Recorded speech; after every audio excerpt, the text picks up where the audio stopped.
তো hi friends, আমি অরিত্র। তো আজকে আমরা যে এপিসোডে মানে একটা স্পেশাল এপিসোড নিয়ে এসেছি, যেখানে আমার সাথে জয়েন করেছে দেবজ্যোতি, মুভি বাফ দেবজ্যোতি। ওর চ্যানেল রয়েছে, আপনারা অনেকে ওর চ্যানেল দেখেছেন, আমি আগেও রেকমেন্ড করেছি। তো ওর চ্যানেলে মুভি বাফ দেবজ্যোতি চ্যানেলে আমি আর দেবজ্যোতি কিন্তু অনেকগুলো জনরা নিয়ে আলোচনা করেছি। যেরকম আমরা বাংলা কমার্শিয়াল ছবি যেটা 80s 90s ছিল সেটা নিয়ে আলোচনা করেছি, আমরা super hero film, swashbuckling film, এগুলো নিয়ে আলোচনা করেছি অলরেডি। এবং খুব শীঘ্রই গ্যাংস্টার ফিল্মের যে অরিজিন সেগুলো নিয়ে আমরা কথা বলেছি, একটা ভিডিও আসতে চলেছে। তো এগুলো সবই দেবজ্যোতি চ্যানেলে অ্যাভেলেবেল রয়েছে, আপনারা চাইলে কি দেখতে পারেন। আজকে আমার চ্যানেলে যে ভিডিওটা আসছে সেখানে আমরা আলোচনা করব যে একটা হিস্টোরিক্যাল ফিল্মে অ্যাকুরেসি বা ইনঅ্যাকুরেসি, মানে হিস্টোরিক্যালি অ্যাকুরেট হওয়াটা কত প্রয়োজন একটা ফিল্মের মধ্যে। আদেও কি film maker bound to have that accuracy or not, সেটা নিয়ে আলোচনা করবো। এবং সেটার কারণ হচ্ছে যে রিসেন্টলি একটা ছবি রিলিজ করেছে, যে ছবিটার নাম হচ্ছে ছাওয়া, যে ছবিটা ডিরেক্ট করেছেন লক্ষ্মণ উতেকার, এবং ছবিতে লিড চরিত্র প্লে করছে ভিকি কৌশল এবং রশ্মিকা মান্দানা, অক্ষয় খান্না। তো সেই ছবিটা প্রচুর বক্স অফিস করছে, প্রচুর মানুষের ভালো লাগছে, কিন্তু সেটাকে নিয়ে একটা কন্ট্রোভার্সিও তৈরি হয়েছে। অনেকে বলছে হিস্টোরিক্যালি ইনঅ্যাকুরেট।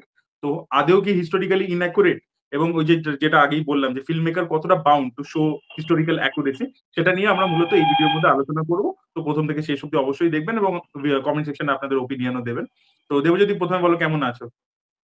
ভালো আছি। তুমি কেমন আছো অরিত্র? এই চলছে। তো তুমি তো ছাবা ছবিটা প্রথম দিনকেই দেখেছো, আমিও দেখেছি প্রথম দিনকে। তো সবচেয়ে প্রথমে বলো যে ছাবা ছবিটা তোমার কেমন লেগেছে? সাবা ছবিটা আমি যদি পিওরলি অ্যাজ আ সিনেমা বলি, আমার বেশ ভালো লেগেছে। তবে হুম। আমি যদি মারাঠা সেন্টিমেন্ট এবং ছত্রপতি শম্ভুজি মহারাজকে ট্রিবিউট হিসেবে দেখি, তাহলে সিনেমাটা কিন্তু 10-এ 10। এবং ভিকি কৌশলের পারফরমেন্স মানে অনবদ্য। আচ্ছা। আর আমার লাস্টের পার্সোনালি 45 মিনিট, লাস্টের 40-45 মিনিট মানে নেক্সট লেভেল সিনেমাটা। অ্যাকচুয়ালি যেখানে ও বিট্রেয়ালটা হলো, যেখান থেকে ওরা হুম। অ্যাটাক করে দিল, 150 ভার্সেস 5000 একটা লড়াই যেখানে হয়, সেই সিকোয়েন্সটা পার্টিকুলারলি খুব ওয়েল কোরিওগ্রাফ। এবং সেখান থেকে তারপরে যে টর্চারের যে সিনগুলো আছে, সেই সবটা এবং ক্লাইম্যাক্স অব্দি ওই জায়গাটা আমার সবচেয়ে ভালো লেগেছে। তার আগের পোর্শন গুলোতে আমার কিছু প্রবলেম মনে হয়েছে। যেরকম আমার মনে হয়েছে যে ড্রামাটা ওয়ার্ক করছিল না, ইমোশনটা সেইভাবে বিল্ড হয়নি, বা এই সেন্ট্রাল ক্যারেক্টারকে বাদ দিয়ে বাকি সাপোর্টিং অ্যাক্টার্সদেরকে সেইভাবে স্পেস দেওয়া হয়নি, ক্যারেক্টার গুলো ফ্লেশড আউট নয়। বা ওর ওয়াইফের চরিত্রে যে রশ্মিকা রোলটা করেছে তার অ্যাকসেন্টের একটা প্রবলেম আছে। তো এরকম কিছু প্রবলেমস আমার মনে হয়েছে, যে ইন টার্মস অফ এক্সিকিউশন বা রাইটিং এর দিক থেকে প্রবলেম আমার মনে হয়েছে। আর লাস্ট 1 ঘন্টা অ্যাকচুয়ালি আমি দেখছিলাম, এটা আমার রিভিউতে অ্যাড্রেস করা হয়নি, এখানে বলছি। সেটা হচ্ছে যে তুমি মেল গিবসনের ছবি তো নিশ্চয়ই দেখেছো, মেল গিবসন নিজের ডিরেকশনও দেন। তো ওনার একটা ছবি আছে প্যাশন অফ ক্রাইস্ট বলে। তো সেই প্যাশন অফ ক্রাইস্ট মানে গোটা সিনেমাটাই হচ্ছে যে জিজাসকে যখন থেকে অ্যারেস্ট করা হয়েছে এবং তাকে যে টর্চার করা হয়েছে এবং তারপরে ক্রুসিফাই করা হয়েছে, সেই পুরো ওই 1-1.5 দিনের গল্পটাই পুরো দেখাচ্ছে। 1-1.5 দিনের গল্পটা দেখাচ্ছে এবং তার উপর যে মর্মান্তিক টর্চারটা হয়েছিল সেটাকেই পুরোটা দেখাচ্ছে। পুরো ছবিটাই হচ্ছে এই টর্চারটা। তো আমার ছাওয়ার লাস্টের 1 ঘন্টা দেখে মনে হচ্ছে যে Laxman Utekar was heavily inspired from Mel Gibson. কারণ মেল গিবসন যেভাবে দেখিয়েছিল ওই ছবিটার মধ্যে মানে টর্চারটা, সেটাই কাইন্ড অফ আর কি, মানে সেটা থেকে একটা ইন্সপিরেশন নিয়ে কিন্তু ওইভাবে দেখানো হচ্ছে। এটা আমার হুম। দেখে মনে হয়েছে আর কি। বা এগ্রি কিছুটা এগ্রি একদম।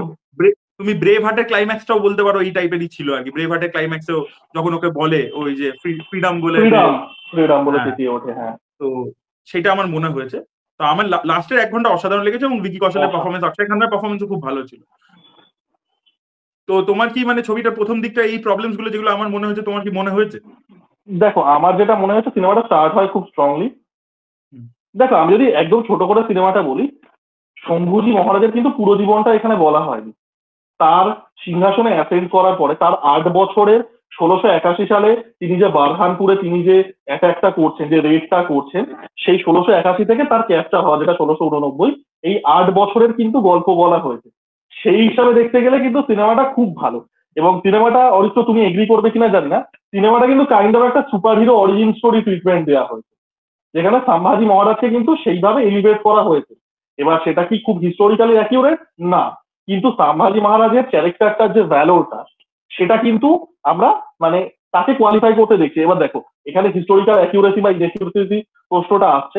প্রশ্নটা হচ্ছে, তুমি এন্ড অফ দ্য ডে তুমি যে ঐতিহাসিক বক্তব্যটা রাখতে চাইছো, সেই বক্তব্যটা মানে ফাইনালি ঠিক থাকছে কিনা।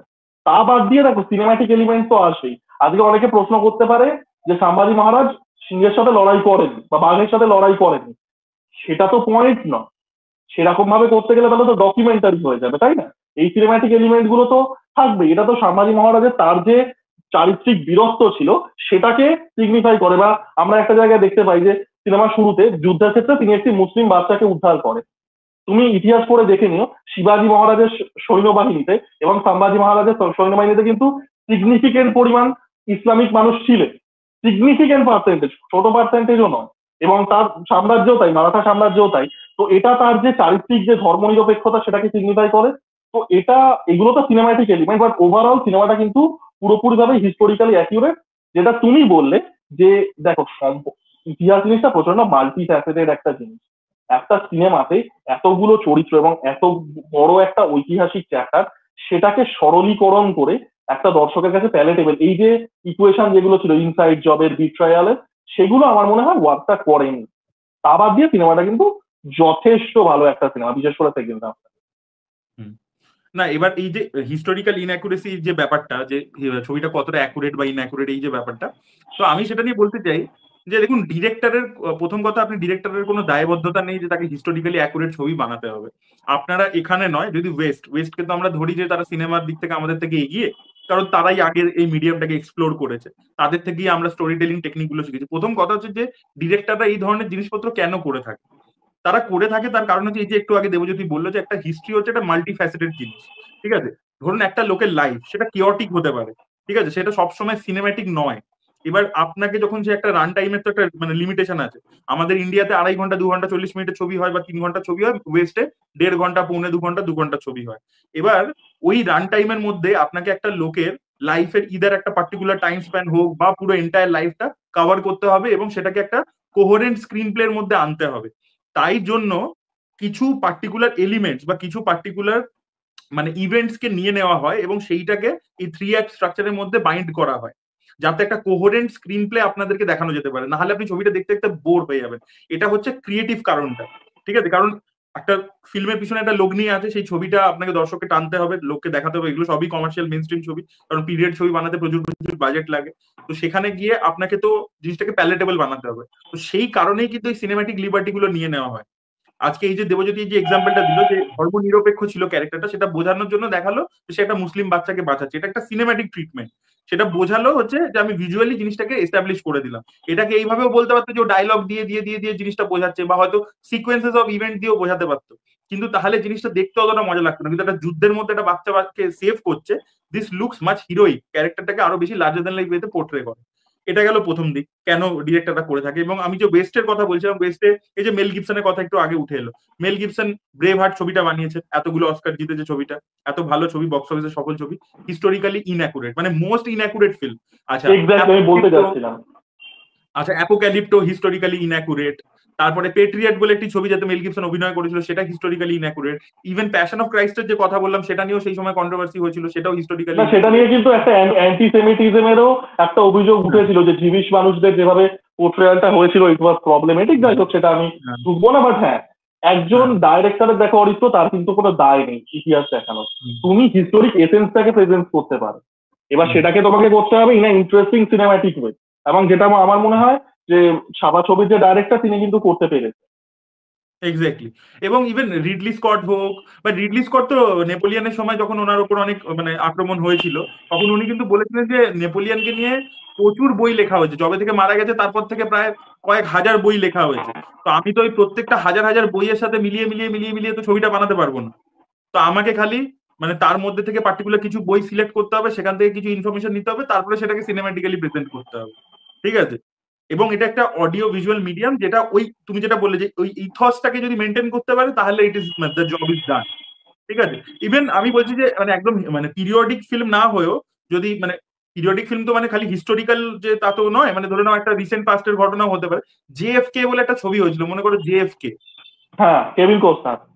হ্যাঁ, তো জেএফকে যে কেনেডির যে অ্যাসাসিনেশন নিয়ে দেখাচ্ছে, সেটার মধ্যেও তো অনেক জিনিস তো মানে ছিল আর কি, মানে ইভেন হিস্টোরিক্যালি অলিভার স্টোনের জেএফকে, যে সিনেমাটার কথা বললে, অলিভার স্টোনের জেএফকে কিন্তু যথেষ্ট কন্ট্রোভার্সিয়াল হয়েছিল সেই সময়। কারণ ওটা যে জাফরুদার ফিল্ম যেটা ছিল, জাফরুদা ফিল্ম যেটাকে বলে, যেটা ওই জেএফকে এর একটা মানে মার্ডারের সময় একজন পাসার বাই যিনি সেই সময় ছিলেন, তিনি রেকর্ড করেন, ওটা নিয়েও কিন্তু কন্ট্রোভার্সিয়াল। তো সেটা বলছি। বাট তুমি জ্যাক স্নাইডারের 300 তো পুরোপুরি হিস্টোরিক্যালি ইনঅ্যাকুরেট একটা ছবি। মানে পার্সিয়ানদেরকে যেভাবে দেখাচ্ছে, মানে যেন দৈত্য, মানে তাদের অ্যানিমালস গুলো পুরো দৈত্য। তারা মানে জ্যাক স্নাইডারের 300 তো মানে কোনো মানে ওটা তো হিস্ট্রি বলতেই চাইনি, they are telling a fantasy story. Exactly. তো বা এস এস রাজামৌলিও এখানে ইন্ডিয়াতে অলরেডি বানিয়েছেন। RRR এর গল্পটা তো রিয়েল গল্প নয়, যে দুটো ক্যারেক্টারকে নিয়েছে তারপরে পুরো জিনিসটাই তো ফিকশনাল। তো সেটাই বলছি যে অ্যাকুরেসির ব্যাপারটা কিন্তু ইম্পর্টেন্ট নয়। এবং যারা এই অ্যাকুরেসি নিয়ে জ্ঞান দিতে চলে আসে তারা না সিনেমাটা বোঝে না। এই সিনেমাটা বোঝে না বলে, কারণ আমার মনে আছে ভিকি কৌশলেরই আরেকটা ছবি এসেছিল সর্দার উধাম, সেটার সময়ও কিন্তু একজন পরিচালক, আমি নাম করব না, বাংলার সিনেমার পরিচালক, সে নিজে যে যেসব মানে কিছু ছবি ভালো বানিয়েছে, কিছু প্রচন্ড সাবস্ট্যান্ডার্ড ছবি বানিয়েছে, এবার সে প্রচুর ফেসবুকে হ্যাজ লিখেছে এই ছবিটাকে নিয়ে, মানে সর্দার উধামকে নিয়ে, যে এইটা ভুল, আচ্ছা, ওইটা জানতাম ভুল, না এইটা এটা। ভুল দেখিয়েছে, টাইম লাইনের এইটা ভুল দেখিয়েছে। তো এই জিনিস আগেও হয়েছে, প্লাস সর্দার উধামকে সেই সময় পাঠানো হয়নি, তুমি জানো। এই সে জন্য তো। হ্যাঁ, এবং তার যে কারণটা দেওয়া হয়েছিল, যে ব্রিটিশদের সাথে মানে ব্রিটিশদেরকে বাজে লাইটে দেখানো হচ্ছে, তাই জন্য আমরা পাঠাচ্ছি না, এই যে কথাটা। আচ্ছা, এটার সাথে তোমার কি পয়েন্ট অফ ভিউ, যে আমাকে একটা ছবির মধ্যে তো একটা সাইডকে তো অ্যান্টাগনাইজ করতেই হবে। এই যে এখানে বারবার তুমি যে আজকে ভিডিওটা বানিয়েছো, যে একটা পত্রিকার রিভিউতে বলা হচ্ছে যে কেন মুঘলদেরকে খারাপ ভাবে দেখানো হয়েছে। তো আমার কথা হচ্ছে যে আমি গল্পে যাকে হিরো বেছে নিচ্ছি তার অপোনেন্ট সাইডটাকে তো আমাকে ভিলেন দেখাতেই হবে। এটা তো আমার কাছে কোনো চয়েস নেই। যখন আমরা একটা ওয়ার ফিল্ম হয়, ধরো ইন্ডিয়া পাকিস্তানের ওয়ার ফিল্ম হচ্ছে, তখন আমাকে পাকিস্তানকে মানে ভিলেন দেখাতেই হবে। এবার পাকিস্তান যখন বানাবে তখন সে আমার ইন্ডিয়াকে ভিলেন দেখাবে, ঠিক আছে? বা ধরে নাও যখন আমেরিকা ওয়ার ফিল্ম বানাচ্ছে তখন তো জার্মানিকে ভিলেন দেখাচ্ছে, মানে ওয়ার্ল্ড ওয়ার উপর যখন ছবি বানাচ্ছে। আর অন্য সময় তো রাশিয়াকে ভিলেন দেখাচ্ছে। তো তা না হলে তো তুমি ছবিটা বানাবে কি করে? তো এটা নিয়ে তোমার কি পয়েন্ট অফ ভিউ আছে? দেখো, ইতিহাস জিনিসটা না, যেটা মাল্টিফ্যাসেটেড, যেটা আমিও বললাম তুমিও বললে, ইতিহাস এমন একটা জিনিস, ইতিহাসে কিন্তু কোনো কিছু ক্যানোনিক্যাল হয় না। আমরা একটা কথা ইউজ করি না, ক্যানন, একটা কমিক বুকের ক্ষেত্রে, সিনেমার ক্ষেত্রে, হোয়াট ইজ ক্যানোনিক্যাল। ইতিহাসে কিন্তু কোনো ক্যানন হয় না অরিত্র, এবং কে বলছে, তার পয়েন্ট অফ ভিউটা, তার ইন্টারপ্রিটেশনটা কি, সে কোন দিকে দাঁড়িয়ে আছে ইতিহাসের, সেটা কিন্তু ডিক্টেট করে দেয়। আজকে একটা ইন্ডিয়া পাকিস্তানের একজন ভারতীয় মানুষ যে পাকিস্তানের আগ্রাসনের শিকার হয়েছে, সে পাকিস্তানকে ভিলেন দেখাবে। আবার পাকিস্তানের মানুষ বর্ডারের ওপারে, যারা কাইন্ড অফ একটা ওয়েতে ব্রেন ওয়াশ হয়ে এসছে, তাদেরকে একটা certain type of propaganda feed করে আসা হয়েছে অ্যান্টি ইন্ডিয়া, তারা কিন্তু ইন্ডিয়াকে ভিলেন দেখে। তো এটার কিন্তু কোনো সঠিক উত্তর নেই। আজকে তিনি যে ডাইরেক্টর, যে বিষয়টা তুলে ধরেছে, এবং এটা একটা উপন্যাসের অ্যাডাপ্টেশন, যদি উপন্যাসটা সম্পর্কে আমি জানি না তো মন্তব্য করব না, এখানে কিন্তু ছত্রপতি শম্ভুজির 8 বছর তাকে, এই যে তার যে রাজত্বকালটা ছিল, সেই সময় তিনি ঔরঙ্গজেবের এগেনস্টে রেজিস্টেন্স যেটা তৈরি করেছিলেন, এটা হচ্ছে মেন গল্প। এখানে মারাঠারা রেজিস্টেন্স তৈরি করছে, ঔরঙ্গজেব আগ্রাসন করছে। এটা তো বাই ডিফল্ট ঔরঙ্গজেবকে খারাপ দেখানো হবে। আমি ঔরঙ্গজেব ইতিহাসে কি করেছিলেন আমি সেসবেও ঢুকছি না, purely from a narrative point of view, সেটা তো ঔরঙ্গজেব তো ভিলেন হবেই। মানে এইভাবে তো সিনেমা তৈরি হয়। সিনেমা আর মানুষের জীবন তো এক নয়। Cinema exactly. মানুষের জীবন মাল্টিফ্যাসেটেড। সিনেমায় তো একটা সার্টেন অ্যাঙ্গেল দিয়ে একটা সার্টেন ন্যারেটিভে গল্প হয়ে যাবে। তো এগুলো যারা বলেন না, আমি আজকেও ভিডিওতে বলছিলাম, মানে তাদের আর কি সিনেমা সম্পর্কে তো একটা কতটা কি বোঝেন না বোঝেন একটা কোয়েশ্চেন মার্ক তো ওঠে। আচ্ছা দেবজ্যোতি, এরকমও মানে আমি দেখেছি, এটা এখানেও নয় বিদেশেও হয় আর কি। অনেক দেখবে চ্যানেলস আছে, ধরে নাও এই যে আমরা ব্রেভহার্ট নিয়ে কথা বললাম বা অ্যাপোক্যালিপ্টো নিয়ে কথা বললাম, এগুলোকে কিন্তু রোস্টিংও করা হয়। কিছু এরকম ইউটিউব চ্যানেল আছে ওয়েস্টে, যারা বলে যে এরা সবকিছু ভুল দেখিয়েছে, তো কি কি হিস্টোরিক্যাল ইনঅ্যাকুরেট জিনিসপত্র দেখিয়েছে, এগুলোকে এক্সপোজও করে, ঠিক আছে? এবং তাদের একটা বক্তব্য আমি যেটা দেখেছি, মানে এই ঘটনাটা হওয়ার জন্য বলছি না, এটা বহু বছর আগেই দেখছিলাম। তাদের যুক্তিটা হচ্ছে যে সচরাচর লোকে কিন্তু হিস্ট্রির ব্যাপারে যা জানতে পারছে, সেটা জানতে পারছে থ্রু সিনেমা, ঠিক আছে? তো তাকে যখন তুমি বিক্রি করছো যে এটা আমি একটা বায়োপিক দেখাচ্ছি এই লোকটার লাইফের উপর, সে ওটাকে বিলিভ করছে। সে কিন্তু ডকুমেন্টারি গিয়ে চেক করবে না বা বইটা গিয়ে পড়বে না। তো তুমি কতটা ফিকশনালাইজ করেছো বা কি করেছো সেটা কিন্তু সে জানতে যাচ্ছে না। তো তাকে তুমি যেটা দেখাচ্ছ সে সেটাই কিন্তু বিলিভ করে নিচ্ছে, এবং তার কিন্তু মাইন্ডসেটটা সেইভাবেই তৈরি হচ্ছে। তো আজকে ধরো ছাবা যদি ভিকি কৌশলকে এইভাবে, মানে সরি, মানে ভিকি কৌশলের যে ক্যারেক্টারটা, মানে সম্ভাজি মহারাজকে এইভাবে দেখাচ্ছে, অরঙ্গজেবকে ব্যাড লাইটে দেখাচ্ছে, তো যে ছবিটা দেখছে তার মাথায় কিন্তু এই ছবিটাই তৈরি হচ্ছে। তো তোমার কি মনে হয়, এটা তোমার কি ওপিনিয়ন আর কি এই জিনিসটা নিয়ে? দেখো, একজন ক্রিয়েটারের না কোনো দায় নেই যে তাকে প্রত্যেকটা পয়েন্ট অফ ভিউ তুলে ধরতে হবে। আজকে মৃণাল সেন মার্কসিস্ট ছিলেন, এটা তার সমস্ত সিনেমায় পরিষ্কার বোঝা যায়। তার মানে কি, যে দর্শক হচ্ছে সেই আর্টটাকে অ্যাপ্রিসিয়েট করতে গেলে তাকেও মার্কসিস্ট হতে হবে? তার তো কোনো মানে নেই, তাই না? কোনো দর্শকের, কোনো ক্রিয়েটারের দায় নেই। প্রত্যেকটা ক্রিয়েটারই মানুষ, তাদের একটা সার্টেন বিলিফ সিস্টেম আছে, তাদের একটা সার্টেন সামাজিক রাজনৈতিক একটা পয়েন্ট অফ ভিউ আছে, তারা তাদের পয়েন্ট অফ ভিউ থেকে একটা ক্রিয়েশন ঘটাচ্ছে। এটা কোনো, মানে এটা যদি একজন দর্শক কনজিউম করে ভাবে যে না এটা দেখাচ্ছে এটাই ঠিক, বাকি কটা পয়েন্ট অফ ভিউ ভুল, তাহলে তো দর্শকের ফল্ট, তাই না? আজকে ধরো একটা ব্যাটেলশিপ পোটেনশিপ, প্রচন্ড ইম্পর্টেন্ট সিনেমা বা পৃথিবী সিনেমার ইতিহাসে, সিনেমার ডেভেলপমেন্টের ক্ষেত্রে সেটা তো একটা প্রপাগেন্ডা সিনেমা, সেটা একটা নৌবিদ্রোহ নিয়ে একটা প্রপাগেন্ডা, রাশিয়ান প্রপাগেন্ডা। তুমি আর্টটাকে অ্যাপ্রিসিয়েট করো, প্লাস এটাও বোঝো এটার যে পলিটিক্যাল মেসেজ সেটা একটা সার্টেন ওয়েতেই পুশ করা হচ্ছে। তো এটা তো মানে তুমি ইনফরমেশন, মানে এই যে ইনফরমেশনের ব্যাংক্রাপ্সি, এবং তুমি শুধু একটা জায়গা থেকে ইনফরমেশন পাচ্ছ এবং তুমি দুধার জল আলাদা করতে পারছো না দর্শক হিসেবে, সেটার দায় কিন্তু অরিত্র ক্রিয়েটারের নয়। তোমার কি মনে হয় এটা কি ক্রিয়েটারের দায়? না, আমি বলছি যে এটা ধরে নাও যদি 1960s হতো, 70s হতো, 80s হতো, 90s হতো, তবুও আমরা বলতে পারতাম, যে কারণ তখন লোকের কাছে ইনফরমেশনের অ্যাক্সেস এত বেশি ছিল না। বাট আজকের দিনে দাঁড়িয়ে, তখন কিন্তু কেউ বলতো না, কিন্তু আজকের দিনে দাঁড়িয়ে আমরা কেন এইগুলো নিয়ে এত কথা বলছি, যেখানে আমাদের কাছে কিন্তু অ্যাক্সেস আছে ইনফরমেশনের। আজকে ধরে নাও যদি ভুল দেখিয়ে থাকে, আমার কথা হচ্ছে আমি তো শম্ভুজির ব্যাপারে কি জানতে পারবো না, আমি সাম্বাজির ব্যাপারে তো আরামসে পড়ে নিতে পারবো, ঠিক আছে? কোনো অনলাইনে বই পড়ে নিতে পারবো, আমি পিডিএফ ডাউনলোড করে, আমি গুগল করতে পারবো, আমার কাছে এআই আছে, ইউটিউব আছে, সেখানে প্রচুর লাখ লাখ ভিউজ মানে ভিডিওস আছে। তো এগুলো থেকে কিন্তু আমি চেক করে দেখতে পারি, ক্রস চেক করে দেখে নিতে পারি। তো সেখানে কিন্তু, এবং সেটা কিন্তু ইজি, সেটা এরকম নয় যে প্রচন্ড কিছু রকেট সায়েন্স আছে সেখানে। তাহলে আমি কেন মানে সেখানে মানে মেকারদেরকে ব্লেম করবো? মেকাররা যাই দেখিয়ে থাকুক, আমি তারপরে ক্রস চেক করে নেবো যে কতটা সত্যি কতটা মিথ্যে। এবং coming to this film particularly ছাওয়া, আমার মনে হয় যে ছাওয়া তো বরং ডিসেন্ট কাজ করেছে।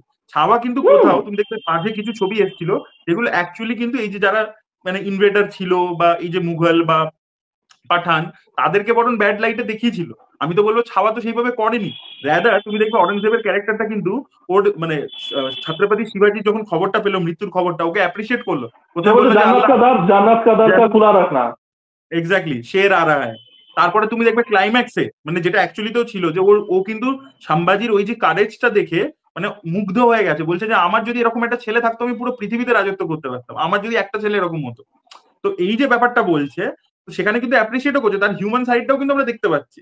বা এই যে অরঙ্গজেব যে টুপি সেলাই করতো এবং সেই রোজগারেই সে খেত, সে কিন্তু মানে রাজত্বের সব রাজকোষ থেকে কোনো টাকা নিত না। হ্যাঁ, তো সেটাও কিন্তু দেখিয়েছে ছবির মধ্যে, সেটাও কিন্তু দেখাচ্ছে কন্টিনিউসলি, অক্ষয় খান্না কিন্তু মানে সেলাই করছে। তো আমার কথা হচ্ছে আমি হিউম্যান সাইডটাও কিন্তু দেখিয়েছে যতটা পসিবল হয়েছে। তাকে কিন্তু ওরকম ভাবে মানে একটা খিলজি যেরকম একদম পুরো আউট অ্যান্ড আউট ভিলেনিশ একটা পোর্ট্রিয়াল ছিল সঞ্জয় লীলা বানসালির ছবিতে, সেরকম যেটা তারপরে একটা টেমপ্লেট হয়ে গেছিল। আমি বলছি না যে খিলজি পোর্ট্রিয়ালটা ভুল কোথাও, সেটা তো ডিরেক্টরের কল যে কিভাবে দেখিয়েছে, বাট তারপরে দেখবে প্রচুর এরকম সিনেমা হয়েছে যেটা ওই খিলজিকে কপি করে হয়েছে, কিন্তু খিলজির মানে টেমপ্লেটটাকে কপি করে। কিন্তু সেটা কিন্তু ছাওয়া করেনি, অরঙ্গজেবকে কিন্তু অন্যরকম ভাবে দেখিয়েছে। অক্ষয় খান্নার পারফরমেন্সও খুব ভালো ছিল, এবং যতটা হিউম্যানাইজ করা যায় ততটা করেছে। এবার যদি ইভেন মারাঠাদেরও, ইভেন আমি একটা ছোট্ট ইন্টারাপ্ট করছি অর্থ, মারাঠাদেরও কিন্তু পুরো ভালো দেখায়নি, মারাঠাদের তো দেখিয়েছে যে তারা বিট্রে করছে। হ্যাঁ, বিট্রে করছে। এবং কোথাও গিয়ে আরো একটা জিনিস তুমি দেখবে, যে ধর্ম নিরপেক্ষ ব্যাপারটাও কিন্তু রেখেছে। মানে তুমি দেখবে যখন লাস্টে ডায়লগটা আছে যে তুম হামারি তরফ হো যাও, ইসলাম কবুল করলো, ও বলে তুম হামারি তরফ হো যাও, ধর্ম ভি বদলনে কি জরুরত নেই है। তো কোথাও যে হিন্দু ইম্পোজিশন যেটা বলা হচ্ছে, অনেকে বলছে, সেটাও তো মানে করেনি ছবিটা। ছবিটা তো এরকম একবারে বলছে না যে হিন্দু ইম্পোজিশন, এটাকে একবারও কিন্তু করেনি ছবিটা। তো আমি বুঝতে পারছি না যে আর এটা ইতিহাস। প্রথমত ঔরঙ্গজেবের অর্ধেক লোকজন যারা ছিলেন হাই র্যাঙ্কিং, প্রচুর সৈন্যবাহিনীতে প্রচুর লোক হিন্দু ছিলেন, এবং শিবাজিৎ তো ছিলেন সিগনিফিকেন্ট মারাঠা পপুলেশন যারা রেড করতো, গেরিলা ওয়ারফেয়ার করতো, সিগনিফিকেন্ট পার্সেন্টেজে বা মুসলিম, এটা ফ্যাক্ট, আপনি গুগল করে দেখে নিন। আর না, আমি যেটা মনে করবো, যেটা তুমি বললে, এটা ব্যালেন্স ওয়েতে দেখিয়েছে। মানে এটা কিন্তু এইরকম মানে ব্ল্যাক অ্যান্ড হোয়াইট পেন্টিং না যে শম্ভুজি মহারাজ একদম একজন খুব ভালো একজন খুব বাজে। আমার তো মনে হয় যথেষ্ট নুয়ান্স আছে। এবার এই নুয়ান্সটা মেকাররা রেখেছে, এটা যদি দর্শক বুঝতে না পারে, একটা সেকশন অফ দর্শক if they are too stupid to understand, এটা তো মেকারের দায়িত্ব নয় না, এগুলো তো রেখেছেন সিনেমাতে। আচ্ছা দেবজ্যোতি, আমি এখানে আরেকটা পয়েন্ট তুলতে চাই, সেটা হচ্ছে আমি একটা জিনিস, একটা ন্যারেটিভ আর কি কমেন্টেও পেয়েছিলাম। আমি দেখবে মানে ছাওয়া যখন ট্রেলার বেরিয়েছিল আমার খুব পছন্দ হয়েছিল।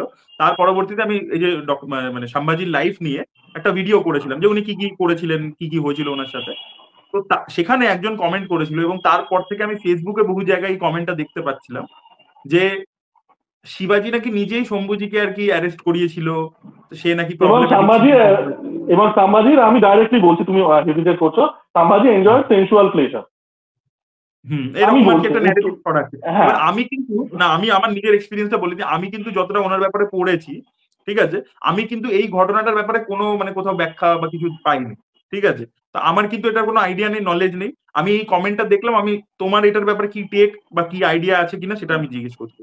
হ্যাঁ, দেখো সম্ভাজি মহারাজের কিছু কিছু ইতিহাস আছে, কারণ ইতিহাস তো আমরা দেখেছি আমাদের দেশে ইতিহাস ভ্যারি করে। এ রাইটার লিখলে একরকম লিখলো, বি রাইটার লিখলে একরকম, এটা হয় আমাদের দেশে। ইভেন আমাদের আমি দেশে এটাই বলছি যে এন্ডিংটা নিয়েও তো অনেক মানে বিতর্ক আছে। কেউ বলে যে তুমি দেখবে একটা এন্ডিং আছে যে ওনাকে মানে মেরে কেটে ডেড বডি টুকরো টুকরো করে জলে ভাসিয়ে দিয়েছে, নদীর জলে ভাসিয়ে দিয়েছে, যমুনাতে। কেউ বলে কেউ বলে কুকুরকে খাইয়ে দিয়েছে। কুকুরকে খাইয়ে দিয়েছে। তো এরকম নানান রকমের থিওরি কিন্তু সেখানেও আছে। তো কোনটা যে এক্স্যাক্ট সেটা আমরা জানি না কিন্তু। হুম।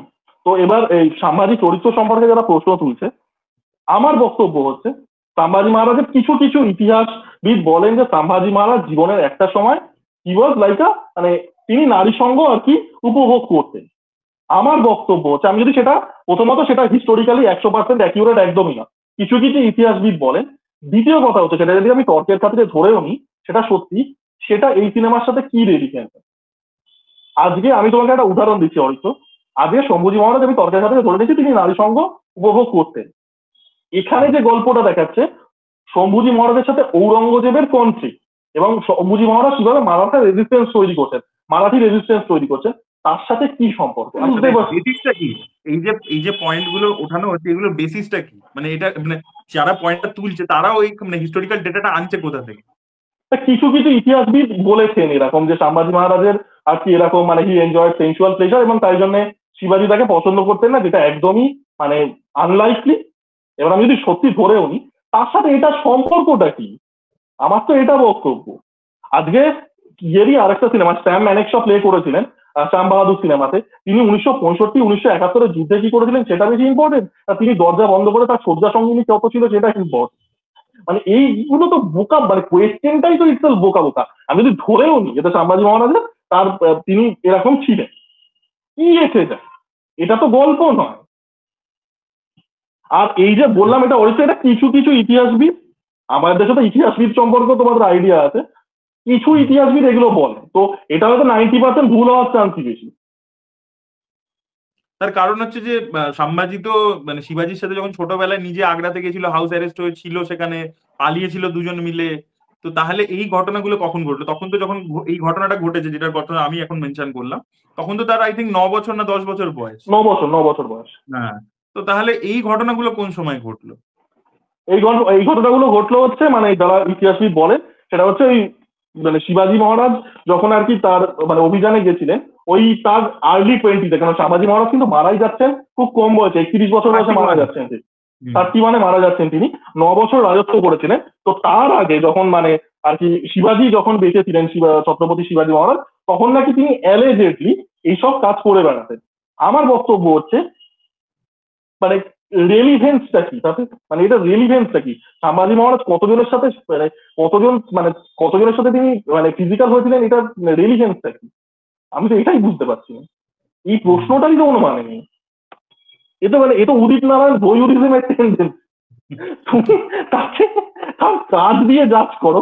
গল্প বলা হচ্ছে ঔরঙ্গজেব ভার্সেস মারাঠা রেজিস্ট্যান্স, সম্ভাজি মহারাজের কি পার্সোনাল লাইফ ছিল, এটা নাকি এই ভয়ুরিজম গুলো কেন? সেটাই। তো যাই হোক, মানে আপনারা মানে আমি যেটা মানে মেইন আমাদের পয়েন্টটা হচ্ছে যে মানে প্রথম কথা ডিরেক্টরের দায়বদ্ধতা নেই। আপনারা বিদেশি প্রচুর ছবি চালিয়ে দেখে নিতে পারেন, যে যেগুলোর এক্সাম্পল দিলাম তার বাইরেও প্রচুর আছে। তো সেখানে প্রচুর ইনঅ্যাকুরেসি আছে, তা সত্ত্বেও সেগুলো গ্রেট ফিল্ম হিসেবে ধরা হয় এবং তার ক্রাফট খুব ভালো।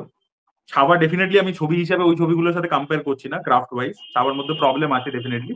বাট ছাবার কিছু কিছু অ্যাসপেক্ট খুবই ভালো, শেষ 1 ঘন্টা খুব ভালো, এবং পারফরমেন্সেস খুব ভালো রয়েছে, এবং ছবিটা লোকের পছন্দও হচ্ছে। তো এই বারবার এই হিস্টোরিক্যাল পয়েন্ট তুলে আনা, করে আনা, এগুলো মানে লজিক্যাল নয় আমাদের মনে হয়, আমাদের দুজনেরই। সেটাই আমরা শেয়ার করলাম মূলত এই ভিডিওর মধ্যে। দেবজিৎ, তোমার যদি কিছু পয়েন্ট থাকে আর কিছু অ্যাড করার থাকে। না না, আমার আর কিছু পয়েন্ট নেই। আমি যেটা বলবো যে এখনকার দিনে ইনফরমেশন ইজ ডেমোক্রেসি। আপনার যদি কিছু প্রশ্ন করার হয়, আপনি নিজে গিয়ে কেন এই অমুক এই বলছে তমুক এই বলছে কেন এই ফাঁদে পা দেবেন, নিজে গুগল করুন, চ্যাট জিপিটি করুন, প্রম্পট ফেলুন, দেখে নিন কি ইনফরমেশন আছে না আছে। মানে এগুলো একটা সিনেমায় দেখিয়েছে বলে, এবং এটা ছাড়ার ক্ষেত্রে বলতে যে কোনো সিনেমার ক্ষেত্রেই যদি দেখায়ও, আপনি কেন বিশ্বাস করে নেবেন? সিনেমাটাকে সিনেমার মতো করে এনজয় করুন। আর যদি মানে কাউন্টার করতে হয় তো লজিক্যালি কাউন্টার করুন। যেখানে সিনেমায় দেখানো হচ্ছে সম্ভাজি মহারাজের বা মারাঠা রেজিস্ট্যান্সের সাথে ঔরঙ্গজেবের আগ্রাসনের লড়াই, সেখানে সম্ভাজি মহারাজের পার্সোনাল লাইফ কোথা থেকে আসে? মানে এগুলো তো বোকা বোকা, কোয়েশ্চেনটাই তো বোকা বোকা। একদমই। তো এইটা বলে আমরা শেষ করছি আজকের আলোচনাটা। আজকের আলোচনাটা খুব শর্ট অ্যান্ড ক্রিস্প এবং দেবজ্যোতি, তুমি যদি কিছু হিস্টোরিক্যাল ফিল্মস আর কি রেকমেন্ড করো ওয়েস্টের, যেগুলো তোমার মনে হয় যে লোকের অবশ্যই দেখা উচিত। ওয়েস্টের আমি যদি রেকমেন্ড করি, ওয়ার্ল্ড ওয়ার 1-এ আমি যদি রেকমেন্ড করি, সেটা হচ্ছে কির্ক ডগলাসের একটা সিনেমা আছে লোনলি আর দ্য ব্রেভ বলে, খুব সুন্দর সিনেমা। ব্রেভহার্ট দেখতে পারেন, বাট ব্রেভহার্ট কিন্তু হিস্টোরিক্যালি প্রচন্ড ইনঅ্যাকিউরেট। সিনেমা হিসেবে দুর্দান্ত, বাট হিস্টোরিক্যালি ইনঅ্যাকিউরেট। আমি সবাইকে অল দ্য প্রেসিডেন্টস ম্যান দেখতে বলবো। অল দ্য প্রেসিডেন্টস ম্যান, যেটা আমাদের কি বলে, যেটা ওয়াটার গেট স্ক্যান্ডেল, যেটা পেপার লিক হয়েছিল, সেটা নিয়ে দেখতে বলবো। আর ভালো হিস্টোরিক সিনেমা কি আছে? ও ভুলেই গেলাম, আমাদের হিস্টোরিক সিনেমার মধ্যে তো স্পার্টাকাসও পড়বে। স্পার্টাকাস আছে, গ্ল্যাডিয়েটার আছে, খুব ভালো, যদিও গ্ল্যাডিয়েটার অনেকটাই ফিকশনালাইজ। তো এগুলোই বলবো, তুমি কয়েকটা বলো। না, আমি অ্যাকচুয়ালি মানে হিস্টোরিক্যাল তো অনেকগুলো নাম তখন বলছিলাম এই আলোচনাটা করবার সময়। আচ্ছা, আমাকে একটা জিনিস বলো, বোহেমিয়ান র্যাপসোডিতেও কি মানে কিছু ইনঅ্যাকুরেসি ছিল? বোহেমিয়ান র্যাপসোডি, সত্যি কথা বলতে আমি না ফ্রেডি মার্কিউরির লাইফটা অতটা ভালো করে জানি না। আর অনেস্টলি স্পিকিং, আমার bohemian rhapsody as a cinema ভালো লাগে। না, আচ্ছা, মানে এবার আউট অফ কিউরিওসিটি জিজ্ঞেস করলাম, মানে না বোহেমিয়ান এবার, হ্যাঁ মানে ফ্রেডি মার্কিউরির লাইফটা আমি অতটা ভালো জানি না, মানে আমি ওই মিউজিকটা তো ফলো করি। দর্শকে যদি কেউ জানেন এই ব্যাপারটা অবশ্যই কমেন্টে জানাবেন। আমি রেকমেন্ড করবো আমার স্পিলবার্গের যে পিরিয়ড ফিল্মগুলো তিনি বানিয়েছেন, ওগুলো প্রত্যেকটা খুব ভালো। সেভিং প্রাইভেট রায়ান হোক, লিঙ্কন হোক, বলতে তারপরে যাচ্ছিলাম, হ্যাঁ। ব্রিজ অফ স্পাইস হোক, এগুলো প্রতিটাই খুবই ভালো। বা ওই তুমি যে আরে যে ফিল্মটাতে টম হ্যাঙ্কস জার্নালিস্ট হয়, ওটার নামটা কি জানো? The post. The post. এগুলো প্রত্যেকটাই ওটা পিরিয়ড ফিল্ম, ওটা হচ্ছে ওই ওয়াটার গেট স্ক্যান্ডেলের ওইটা নিয়ে, যেটা অল দ্য কিন্তু প্রেসিডেন্টস অন্য ম্যান ছিল, পার্সপেক্টিভ হ্যাঁ। থেকে। পার্সপেক্টিভটা অন্য, জার্নালিস্টদের পার্সপেক্টিভে আর কি ওটা। তো ওগুলো রয়েছে। তারপরে যে যে ওই ঘটনাটা, ওইটা কি জানো, ওই ছবিটার নামটা ভুলে গেলাম। ওটাও স্পিলবার্গের, বলো না। আরে যে সেই অ্যাথলিটদেরকে মেরে দিয়েছিল বলে ওরা প্ল্যান করে যে বদলা নেবে। ওই তো নামটা মনে করতে পারছি না দাদা। মিউনিক। মিউনিক। ওই ঘটনাটার উপর আরো একটা ছবি আছে না, মিউনিক যে ঘটনাটার উপর, ওটার উপর আরো একটা সিনেমা আছে। আমি শুধু মিউনিকই দেখেছি, আমি শুধু মিউনিক। মিউনিক হেভি সিনেমা, মানে মিউনিকে যেভাবে টেনশন তৈরি করে, কিছু কিছু সিন আছে। একটা সিন আছে না, ওই বাড়ির মধ্যে বাচ্চাগুলো থাকে, তো বোমটা ফাটাবে না, ওইখানে যা টেনশন তৈরি করে। তো স্পিলবার্গের পিরিয়ড ছবি অবশ্যই দেখুন, হেভি কাজ, মানে হেভি ডিরেকশন। আর বাংলা, আর যদি বাংলা বলছি, বাংলায় তো পিরিয়ড কাজ হয় না। হিন্দিতে আমি যদি বলি, বাংলায় একজনে পিরিয়ড কাজ করতেন, তিনি গত মাসে মারা গেলেন আনফরচুনেটলি, অরুণ রায়। তো আর হিন্দিতে ভালো পিরিয়ড কাজ কি আছে? মুঘলে আজম একটা আছে, যেটা খুবই ভালো একটা ছবি আমি মনে করি। মুঘলে আজম পুরোপুরি ফিকশনাল, ওটা রিয়েল হিস্ট্রির উপর নয়। পুরো ফিকশনাল, হ্যাঁ, বাট হ্যাঁ যাই হোক, পিরিয়ড। সঞ্জয় লীলা বানসালি ভালো কাজ করে, সঞ্জয় লীলা বানসালি এই জোনের মধ্যে ভালো কাজ করে। সর্দার উধাম প্রবাবলি বেস্ট সিনেমা এই জোনে। সর্দার উধাম পিরিয়ডের মধ্যে খুবই ভালো কাজ। তো আপনাদের কেমন লাগলো আলোচনাটা অবশ্যই কমেন্টে জানাবেন। আর যেটা আমি বললাম, মুভি বাব দেবজ্যোতি চ্যানেলটা ভিজিট করে আপনারা দেখুন, সেখানেও আমাদের প্রচুর আলোচনা রয়েছে সিনেমা হিস্ট্রি নিয়ে, বিভিন্ন জনরা নিয়ে, এবং খুব শীঘ্রই গ্যাংস্টার ফিল্মের পুরো অরিজিন, গুডফেলাস, গডফাদার, সেগুলো নিয়ে প্রচুর ডিটেলে আলোচনা রয়েছে। সেটা খুব শীঘ্রই ড্রপ করছে, তো please go and check it out. Thank you so much. Bye by.